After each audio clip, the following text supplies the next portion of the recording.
For more than 3 decades, Peter Walaschek has been on the run. In the late 1980s, during the Iran-Iraq War, Walaschek admitted to selling illegal chemicals to the Iranian regime. Chemicals used to make mustard gas, a thick, toxic gas that poisons the air and kills people indiscriminately. But Peter Walaschek wasn't a professional weapons dealer or a career criminal. He was a pharmacist who happened to really hate his office job. In her podcast, The Gas Man, Chloe Hadjimatheou tracks the international fugitive down, only to find him hiding in plain sight.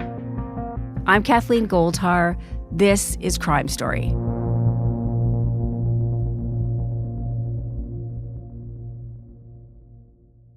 Chloe, welcome to the podcast. Thanks for having me. So, the Gas Man. Who was the Gas Man? So the Gas Man was a guy called Peter Walaschek, who, when I found him, was living in a small town called Siegberd, not far from Cologne.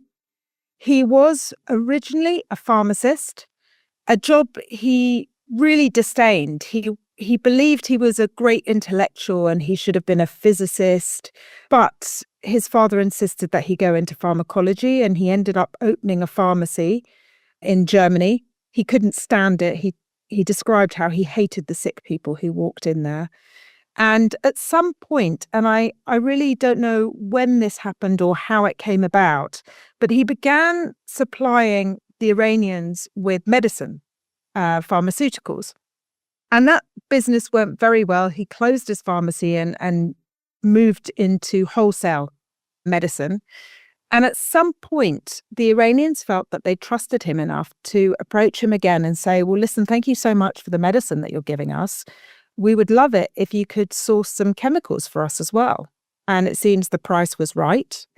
And so he began to look for a particular chemical that was available only in very few places, and particularly at a company in Baltimore, a big chemical company called Alcalac. People who work in pharmaceuticals and chemicals that were around in the 1980s would have heard of it because it was really massive. It was a really big deal back then. And Alcalac was selling a byproduct of another chemical process. This byproduct was called thiiodiglycol. And it has various uses. One of the things you can do with it is use it to make the ink that you get in ballpoint pens. But another thing you can do with it is use it to make gas, poisoned gas, a chemical weapon with which you can kill people. I just want to go back to, because the world saw what chemical mustard gas could do during this war. I'm not asking you to give us a history of that conflict, but can you give us a sense of what was happening there with the Iranians looking to retaliate? So the Iran-Iraq war was really brutal and deadly, and it's hard to imagine this now, but back then, Saddam Hussein in Iraq was the friend of the West. America and Europe really supported him. They sold him a lot of weapons. The enemy back then was the Iranian regime, which was an Islamic theocracy, and part of its kind of raison d'etre was being opposed to America and to Europe and to liberal democracies. And so, Saddam Hussein was very, very well armed in this conflict. And one of the things that he had at his disposal was chemical weapons like mustard gas and sarin. So he was ready to go as soon as the war began with these weapons. Tens of thousands of people were killed, and also soldiers on the battlefield. It's important to say that Iran was recruiting very, very young people, boys, to go and fight in that war. Many of them had beards because Iran was an Islamic theocracy and it was mandatory for men to have beards. But that obviously meant that even though they had things like gas masks, they were practically useless because the beard would prevent the gas mask locking around their faces and all the gas would seep in and poison them. So they really didn't have many defenses.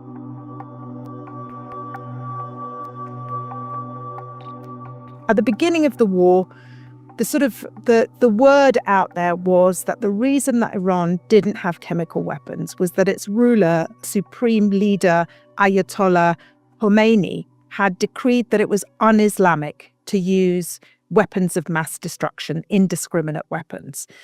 Other people thought that it was less a religious reason and more the simple fact that Iran hadn't got that kind of industry set up in the same way that Iraq did. They didn't have these weapons at their disposal. But they suffered so much that by the end of the war, this man who worked for the Iranian regime contacted Peter Walaschek and asked him to source this particular chemical for him. So how far did Peter get in sourcing that material?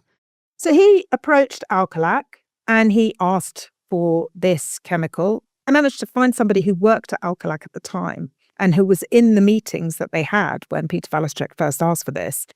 And he says, yes, we did think it was rather a lot. I mean, in order for a factory to make ballpoint pens, they might need a barrel of this stuff a year. Peter Walaschek was asking for 45 odd barrels. So, I mean, it was an enormous quantity that really had no legitimate industrial use. Nevertheless, Alcalac agreed to give him this. And he claimed that it was going to customers in Europe. I don't think Alcalac did any proper checks and balances to find out where it was going. In any case, Peter Walaschek managed to get at least one shipment out and to Iran, possibly several more before he was caught. And the way he was caught was fascinating. Yeah, that was my next question. How did it all stop? How did he get on the radar of the authorities? So Peter Walaschek was pretty unlucky because the third time he tried to get a shipment out of Baltimore, the way in which the customs form was filled out raised alarm bells in the Baltimore Customs Office. And Peter Walaschek was pretty unlucky because that day when those alarm bells were raised, it was the first day of a new customs officer, customs investigator, who had a history of being particularly brilliant at his job. This was a man called Dennis Bass. For years, he had worked investigating drugs that were coming into America. He was working undercover with some really tough and dangerous drug dealers. He described incredible sort of operations where he told me about one where he was wired up in a car and this really quite dangerous drug dealer got in the car with him and started taking his shirt off. And Dennis Bass said, "What are you doing?" And he said, "I'm showing you that I don't have a wire on. I need you to do the same." And not losing his cool for a second, Dennis Bass started shouting at him, "You get away from here. It's disgusting getting your clothes off near me. Get out my car, get out my car." And caused such a fuss that this guy said, okay, sorry, I'll get dressed again. And he managed to get away. Other times he talked about how he would be setting up drug deals and he'd click his fingers and a guy would come through the door and open a suitcase with $1 million. And he'd say, wow, just to let you know, I've got the cash here, and close the suitcase and leave again. Obviously, that would be some poor customs officer who would have to run back to the bank and give all the cash back to the bank. But he was incredibly successful. And at some point, he'd done quite a few years of this quite taxing job. And somebody suggested to him, there is a job going in the office that looks at exports. Why don't you have a go at that? And he thought, it could be different, could be interesting, better hours, quieter. And so it was his first day in this new office. And Peter Walaschek's custom docket ended up on his desk. Somebody said, "Look, this looks a bit funny. Do you want to look into it?" And when Dennis Bass started looking at the customs docket, he realized that actually there'd been a red flag about this company, Alcalac, in the past. Somebody had called in with an anonymous tip saying, "We think Alcalac is up to no good." They'd investigated the company, but they hadn't been able to find anything. But that red flag was there. And so Dennis Bass went down to the harbour in Baltimore to where this huge shipping container with all of these barrels of this liquid chemical were. And I think he said he took a turkey baster actually and took a little sample out of one of the barrels and had it analysed. And they said to him, it's thiodiglycol, something that's used to make chemical weapons. Imagine, this is his first week in the job, and he says to his boss, "Look, if we seize this shipment now, all we've got is a kind of customs violation. We haven't really got anything. What I'd like to do is a switch. I'd like to get all the barrels off and put in a fake shipment and then watch it and see where it goes. And his boss kind of reluctantly agrees to this really quite big operation. So in the middle of the night, Dennis Bass gets the local fire department to come down to Baltimore Harbor. They get all these barrels off the shipping container and replace them with identical barrels full of water, which is where the fire department came in. They filled all these barrels. And then they sat back and waited. And, back then in the 80s, there weren't the kind of tracking devices we have today. And so he waits months. I mean, this shipment takes a very long time. It gets to Pakistan and then he sees it go off again and it ends up in Iran. And now he knows that this is definitely a shipment that was going to a very, very illicit country, a country at war.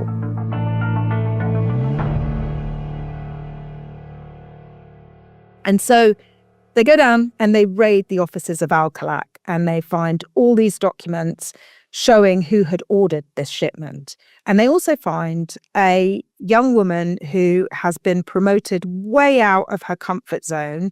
And she was so keen to do well and to please the customer that when Peter Walaschek asked her to fudge the shipping document and sort of not really say what the chemical was and not really say what the destination was, I think they'd written something like the Far East on the destination. So she was very, very nervous when the customs office raided her company. And she was prepared to bend over backwards to help. And so Dennis Bass said to her, "You're going to help me get this German guy to America. You're going to call him up and you're going to tell him that he could be an Al-Khalak representative in Germany and that you'll pay for his flight and his hotel if he comes to America." Now, Peter Walaschek was no fan of America, but actually the idea of a freebie that would get him to Baltimore and, he could do a little day trip to New York City and see the sights, he couldn't quite resist. So he got on the plane, despite his better judgment, he later says. And when he landed at Baltimore Airport, he was immediately arrested by Dennis Bass's people. And charged with what? So initially, he was charged with violating sanctions laws, I think, by trying to get this illicit chemical to a country at war.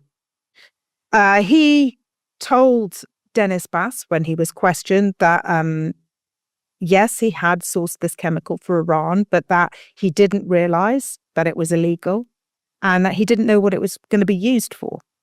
And he stuck by that story, but he also agreed to help Dennis Bass. And at this point, Dennis Bass was so ambitious, this wasn't enough for him. He wanted to catch the Iranian guy who had first requested the shipment. And so he was going to use Peter Walaschek to try and do another sting operation to get the Iranian handler to America and arrest him. But the courts were now looking favorably on Peter Walaschek. He'd pled guilty. He was cooperating with the police. And so they allowed him to be released to a halfway house. And there weren't any halfway houses in Baltimore that had any room. And so the judge allowed him to go to a halfway house in Washington, D.C. And at this point in the story, there's this really quite bizarre sidebar, which I couldn't quite get my head around. As Peter Walaschek is telling me this story, he says to me, they let me leave the halfway house to work in a zoo. You can go in a zoo, you can make something with old people. I said, no, old people not, no. And how long did you work in the zoo? Oh, for 4 months. And I was thinking, a zoo? What on earth is he talking about?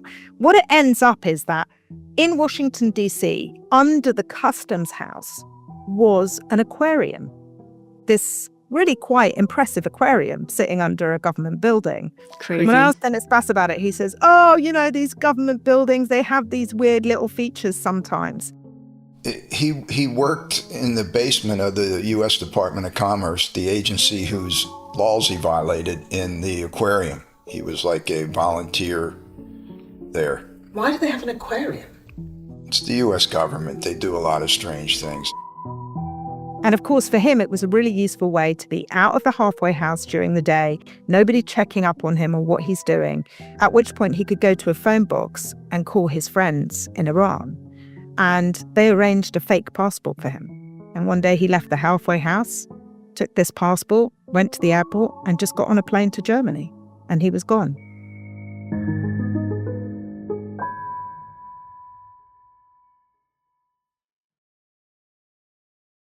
I was going to say, he ends up back in Germany, and that's where you get to talk to him. And this, to me, was like the moment that I couldn't get enough of, was meeting him at his place. Because that man, I mean, I didn't like him. I'll say it right there. Tell me about meeting him and what he was like. Like, how did that happen? Well, it was really strange, actually. I contacted him and, you know, I was really pleased to find his contact details in the first place. And then secondly, I just thought I would contact him and he would tell me where to stuff it, really. But when I spoke to him, I said, wow, Mr. Walaschek, you've had such an interesting life. You've done so many things. You've traveled. And he said, yeah, many people tell me I should write a book. And I said, well, maybe you could just tell me your life story instead. And he said, yeah, it's a nice idea.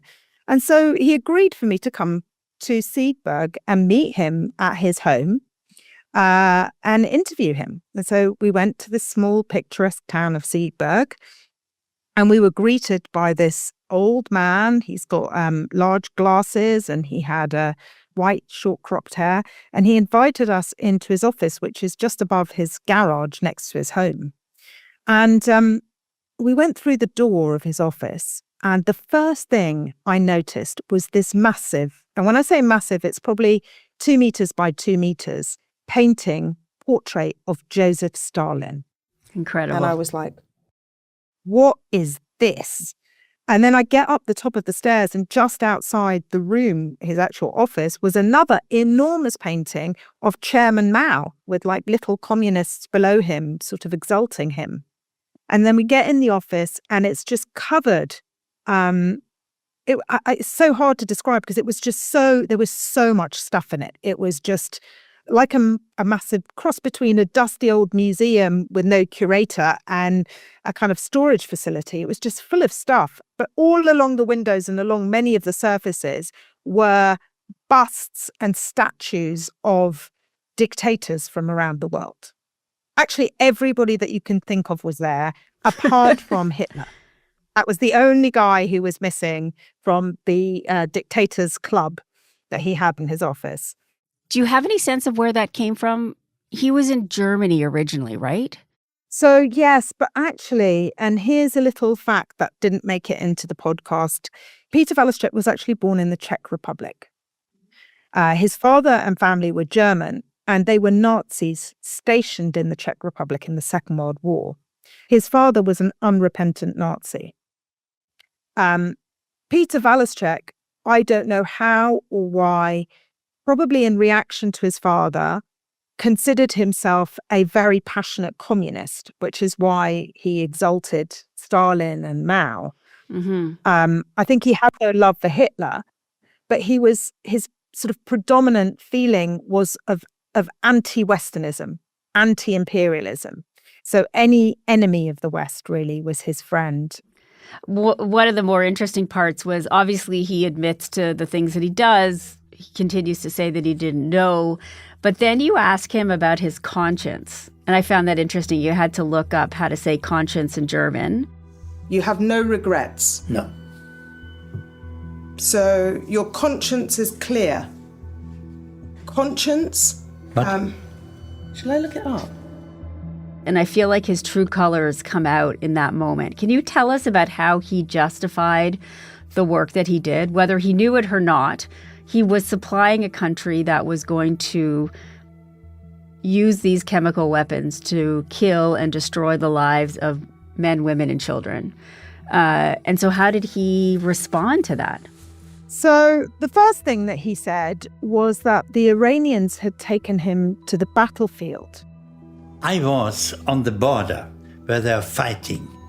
I saw it. I saw this was... the chemical weapons. Yes, I saw it. Because the Iranians were dead. Hundreds. It's really hard to pinpoint exactly when this happened, and he gave us kind of contradictory accounts about it. But my best guess is that he was taken by the Iranians to see the victims of chemical attacks, people that the Iraqis had gassed on the Iranian side, in order for Iran to justify the chemicals that they were requesting him to buy for them.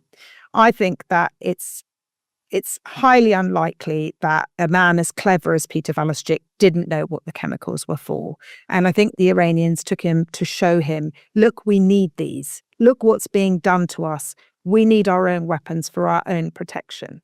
And he actually said to me, he refused to admit that he knew what they were, but he says, even if I had known, I would have got them for the Iranians because the Iranians were my friends and they were being killed. But he adds that he would have charged more had he had known what they were going to be used for. Yes. He said, I really didn't know. If I had known, I would have charged more. I tried to push him on it and say, if you'd seen the effects that chemical weapons have on a human being, how could you want that to happen to another human being on any side? But he wouldn't be drawn on that. And when I began using the term human rights, is where he became very, very incensed.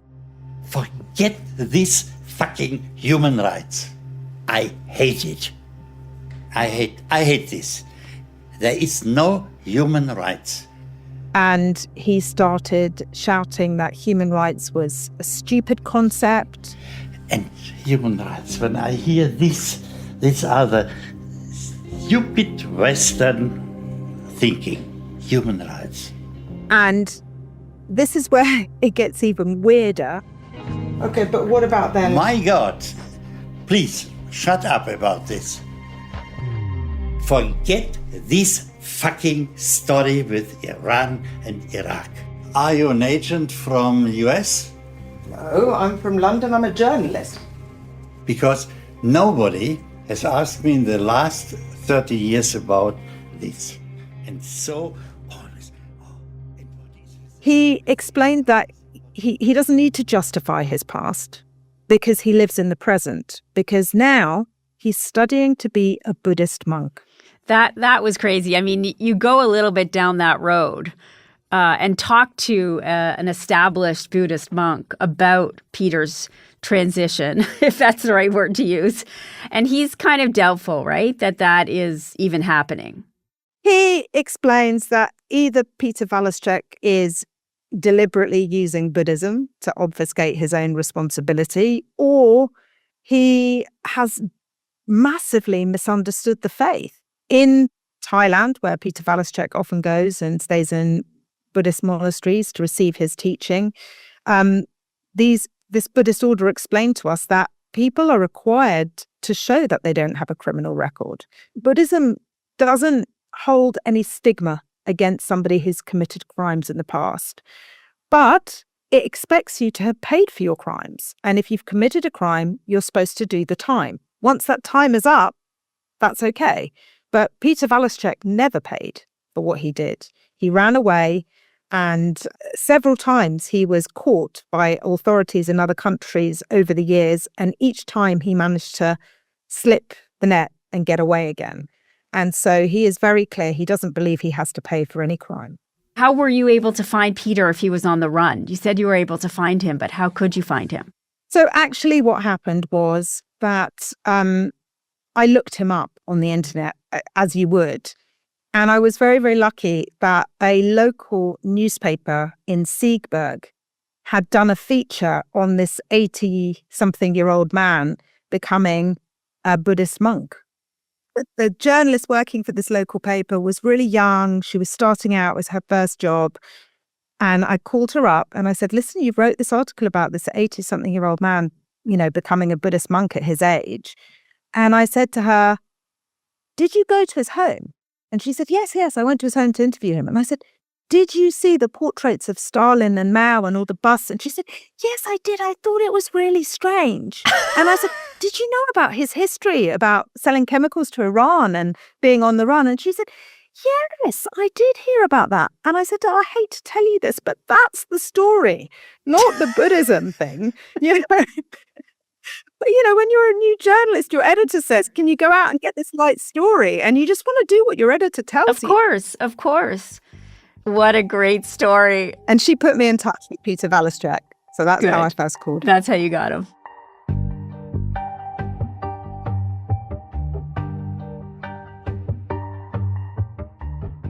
How was he able to live in Germany so easily? I'm assuming the German authorities know who he is and what he's done. That was my first question as well. And it turns out that Germany has no extradition treaty with America. And because he didn't break any German laws, it's very hard for the German state to hold him accountable. And so they can't really charge him with the crimes that he did in the 80s. And they won't extradite him because they simply don't have that kind of agreement with America. So he is on safe turf in Germany. And in fact, he knew that. So when he landed in Germany, he actually called up Dennis Bass. And he called him up several times over the years, basically to gloat about the fact that he'd got away, but then also to say, can't you just make this go away if I pay a little fine or something? I mean, it was clearly cramping his style because he was afraid to travel, because other countries do have various extradition agreements with America, and he was afraid that he might be extradited by other countries. He's looked over his shoulder since the day he fled the United States. I think there's nights that it bothered him. He was a real high roller. He used to travel all over, and suddenly he'd go to places and the police would lock him up in those places. And I hope, someday he pays the price, whether Buddha does it for him or somebody else. Dennis Bass was very clear. You pled guilty. This will never go away. You need to come back here and do your time like a man, in his words. Yeah, I mean, the two men that you have in this podcast, Bass and Walaschek, are so interesting. But I feel like the real winner was Peter. And sadly, Bass is sort of left unhappily sort of protesting, but red-faced, and he doesn't really have anything he can do about it. It's really frustrating for him because he did his job excellently. Yeah. But then, unfortunately, the authorities around him, and I think possibly the courts, didn't really, I think, get the gravity of who Peter Walaschek was and what he'd done. Yeah. And that's kind of the point of the podcast, really, is to talk about these middlemen, because we see these wars and we often hold the leaders of the countries at war accountable for war crimes. And what we rarely talk about is how those weapons got in their hands, and particularly the private individuals who are doing business deals in the back room, sitting quietly behind desks, who contribute to these wars and to human suffering. And Peter Walaschek was certainly somebody who was prepared to do that by selling these chemicals to Iran. Okay, well, Chloe, thank you. Your work is incredible. Your journalism is so top-notch, and this is such a well-told story. I appreciate you coming on. Thank you so much for having me.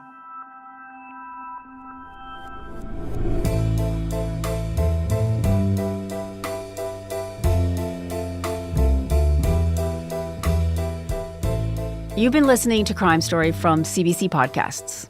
We release a new episode every Monday, so please remember to follow the show in your podcast app.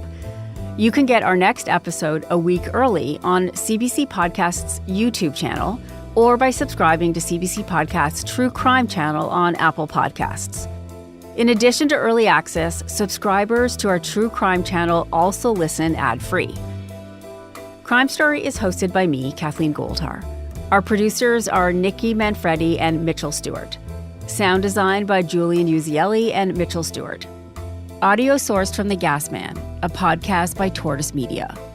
Our senior producer is Jeff Turner, our video producer is Evan Agard, and our YouTube producer is John Lee.